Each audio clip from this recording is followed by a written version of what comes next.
la verdad, siempre. Muy bien, 9:38. Muy poco tiempo, muchas cosas para decir. ¿No? Es así, me encanta, me tiró el centro, yo estaba desatenta. Libertad para una mujer inquebrantable, sí. Se titula esta columna y vamos a ir de lleno a El Disparador. Luis Petri, la semana pasada en la discusión de presupuesto, se manifestó indignado por los carteles que pedían por Cristina Libre. Vamos a escuchar lo que decía y vamos a aclarar algo en relación a esto. Señor presidente,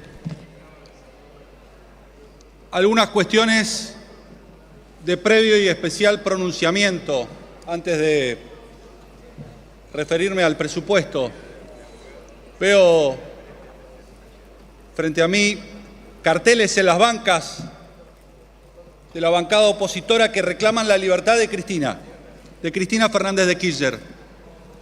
Y eso me lleva a decir dos cuestiones. Primero, no tienen pudor republicano, porque no respetan la división de poderes, porque se pronunció la justicia y la condenó con condena firme.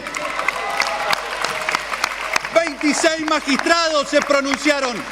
Respeten la división de poderes. Está condenada. Y la segunda cuestión que demuestran esos carteles es que son profundamente autoritarios. Porque fue condenada por enriquecimiento ilícito de funcionarios públicos, que el artículo 36 de la Constitución considera que es un grave atentado al sistema democrático. Eso defienden.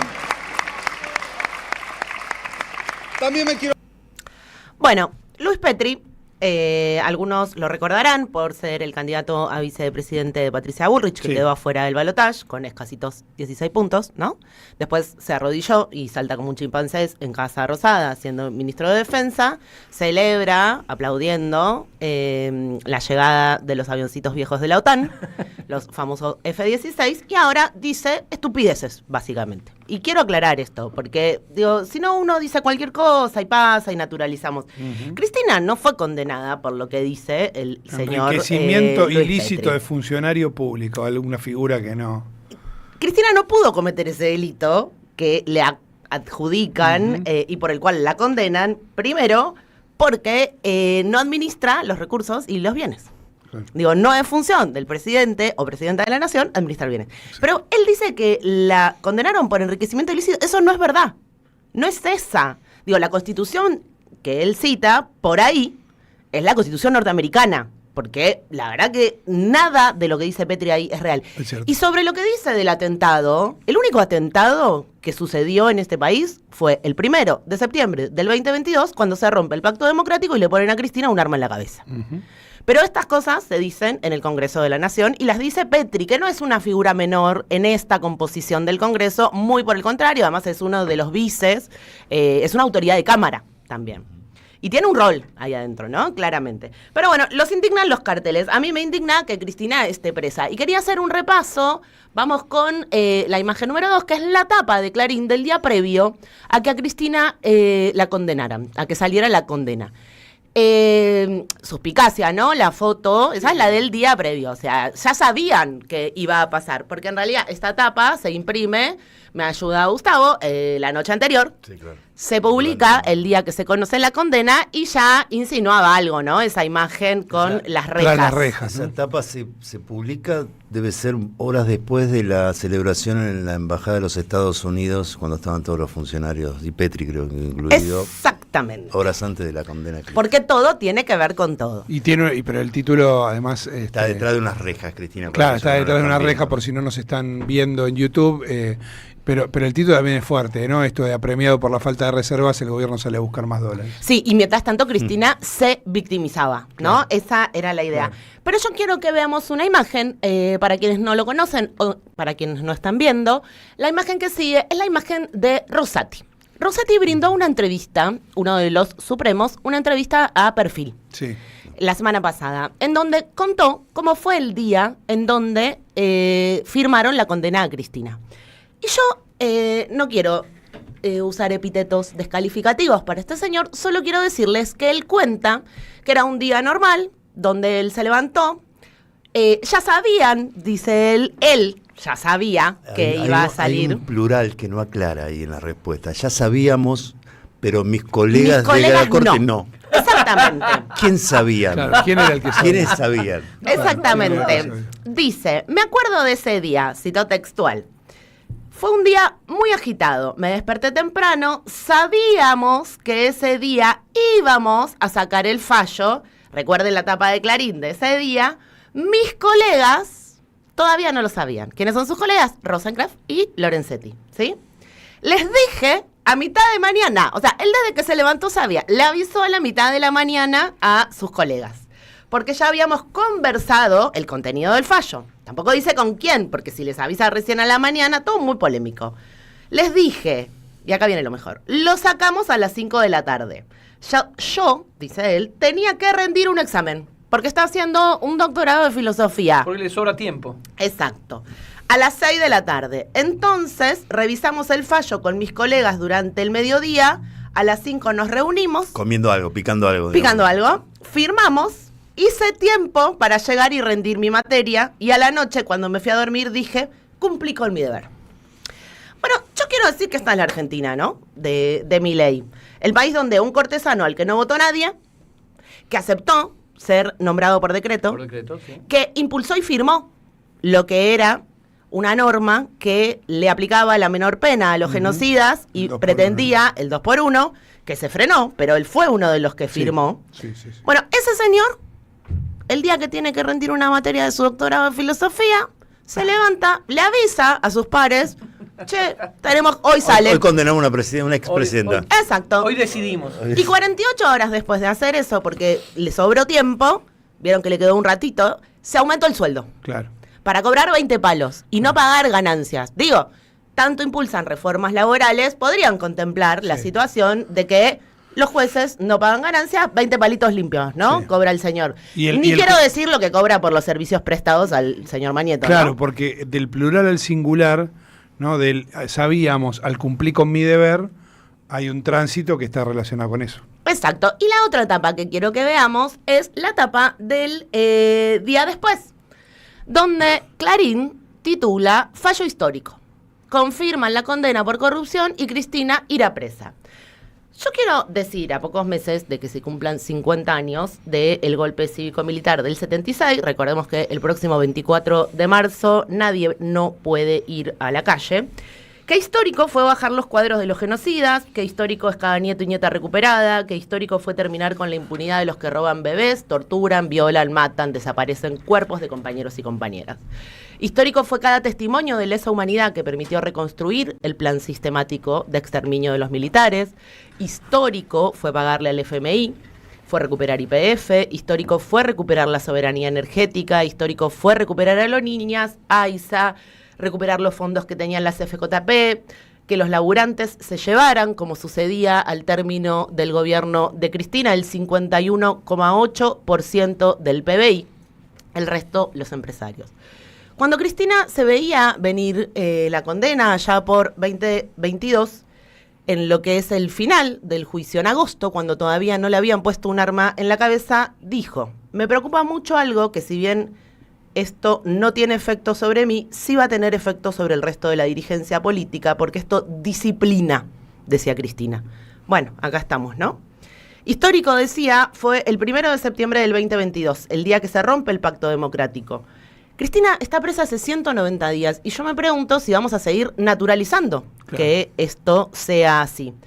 Tengo unas imágenes que quiero compartir con ustedes. Dudé mucho si correspondía, porque uno sabe que revictimizar constantemente a quienes son víctimas de violencia simbólica, política, de todo tipo, física en el caso de Cristina, pero a quienes están viendo YouTube o quienes lo vayan a ver después, estas son solo algunas de las imágenes, las que estamos viendo, que tienen que ver con el fallo que confirmó la condena de Sabac Montiel. Y me parecía importante que comprendiéramos que esta frase de Cristina dicha en agosto del 2022 se da en ese contexto donde Luciani estaba pidiendo 12 años, que finalmente confirman 6, y yo les traje 2 fragmentos de lo que se dice en esa sentencia.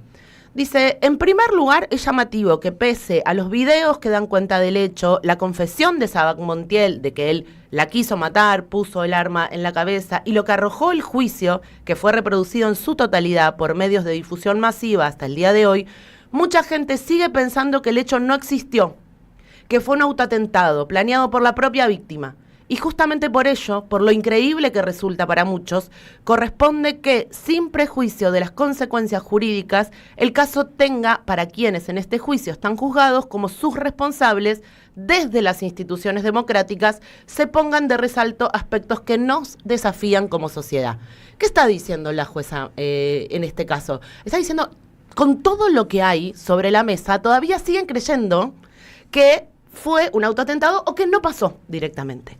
Y en otra parte va a decir que repasa sobre los discursos de odio, lo explica, define qué es, asigna una responsabilidad a quién lo dice, qué responsabilidad tiene quien lo dice, pero me pareció interesante un fragmento donde dice, es el discurso de odio que va encontrando una habilitación social a la violencia en un contexto de quiebre en la convicción en las instituciones democráticas como modelo para dar respuesta al conflicto y las diferencias de intereses en una sociedad.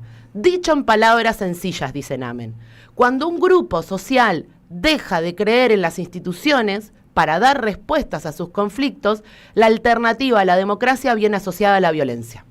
Si, además, ese grupo social es incitado por un discurso de odio que directamente promueve la violencia contra otro, en lugar de dirimir las diferencias por canales institucionales, se siente legitimado a resolver de modo violento, por mano propia, aquello que considera que las instituciones no están solucionando. Bueno, las imágenes hablan, ¿no? Claro. Por sí solas, pero también los Petri de la vida, también los Milei de la vida, también el propio Mauricio Macri y Rosati, Patricia Bullrich, podríamos hacer una lista de todos aquellos que teniendo una responsabilidad institucional incitaron como Luciani a la violencia. Ni que hablar de los periodistas a quienes no debería aplicársele el estatuto del periodista profesional, como los Majul, los Viale, porque también esa es una discusión que tenemos que dar. ¿Son ellos representantes del periodismo y de lo que implica el periodismo o se parecen más a lo que describe Namen acá, claro, de aquellos que ocupan un lugar en las instituciones, los medios lo son, vaya si son una institución de la democracia, y esas imágenes que veíamos hacen muchísimo daño. Para estas fechas, ayer lo hablaba con Marcos, como para ir cerrando, se suelen hacer balances, ¿no? De todo tipo. Uno dice, bueno, ¿qué pasó este año? Y yo pensaba mucho en decir, bueno, ¿qué balance uno puede hacer este año? Vamos a saltearnos el 5, que era, Cristina lo dice claro en un momento, dice, esto es un vuelto por todo lo que yo hice. Claro. Y es aleccionador, decía hace un ratito que lo leíamos. Yo pensaba que una opción era comparar datos, decir, bueno, ¿cuántas escuelas hizo Cristina? 1.000. ¿Más de 1.000? No, 1.800. Más de 1.800 escuelas. ¿Cuánto lleva hecha Milei en 2 años? 0. En ese país desendeudado, que tenía 25% de inflación anual, bueno, en este país, súper endeudado, con 70.000 millones de dólares de deuda, absolutamente arrodillados ante el imperio, no hicimos ni una escuela en lo que va de la gestión de Milei. Podríamos agarrar cada uno de los ítems y en todos llegaríamos a la misma conclusión, que con Cristina estábamos mejor, propios y ajenos.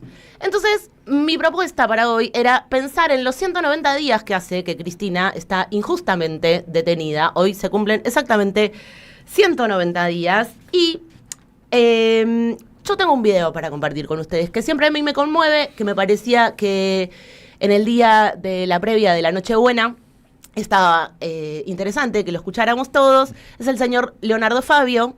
Esto es el año 2017. Nos querés romper el corazón. Una belleza. Está bien, ahí va. Una la ve tan frágil, tan bonita, y parece mentira que tenga esa fortaleza de titán para enfrentar estos vendavales de mediocres, mezquinos y angurrientos que tanto pululan. Claro que ella camina confiada, porque la custodia, el amor hacia la gente, es el alma más poderosa que puede tener el ser humano. Yo le agradezco a Dios que me haya permitido ver esta etapa de mi país que nunca pensé en llegar a ver. Además, ella va muy confiada al frente porque sabe que va rodeada de los humildes, de los que no hacen barullo, pero sí tienen una capacidad muy grande de amar y de mantener en su memoria a aquellos que nos traicionan.